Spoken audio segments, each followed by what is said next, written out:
Railings kan Creek sa sarong barangay sa Milaor, Camarines Sur, putol-putol na makali subuot na habunon.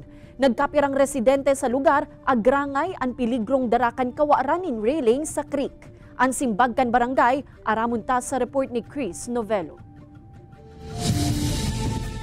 Putol-putol asin kulang-kulang na ang railing sa creek na inasakop kan Bicol River sa barangay San Miguel sa Banuan ng Milaor, Camarines Sur. Ang mga pinutulan ng railings, pigahabon subot kan depa na bibistong mga persona. Kaya ang nagkapirang residente, naipali kayang mahandal huli sa peligrong tarakan kawaran ng railing sa nasambitan ng creek.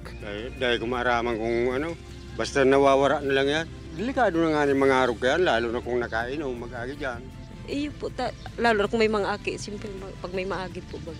Ang pagkakawara kan pirang railings taong 2019 pasubot nagpuon susog sa barangay. Napagaraman man kan GMA Regional TV Balitang Bicolandia sa Barangay Council kan San Miguel na hinadili sa nakan kontraktor ang patrabaho sa nasambitan ng railings kan creek. Generator. Kasi mayon siya paling connection from Gasore to Castro. Nagagamit yung daming generator para ma-welding lang ito. So kaya nahiling ni pero dahil sa luto, kumbaga dahil matatag itong pakagibo, pakawilding. Plano naman subot kan barangay na ribayan o dugtungan ng railings alagad makago na nin barikada ang mga otoridad sa lugar para sa seguridad kan mga residente.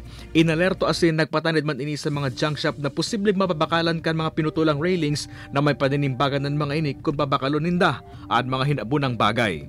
Kaibanan si Carlo Abonita asin Jovel Ubiso, Chris Novello, Balitang Bicolandia.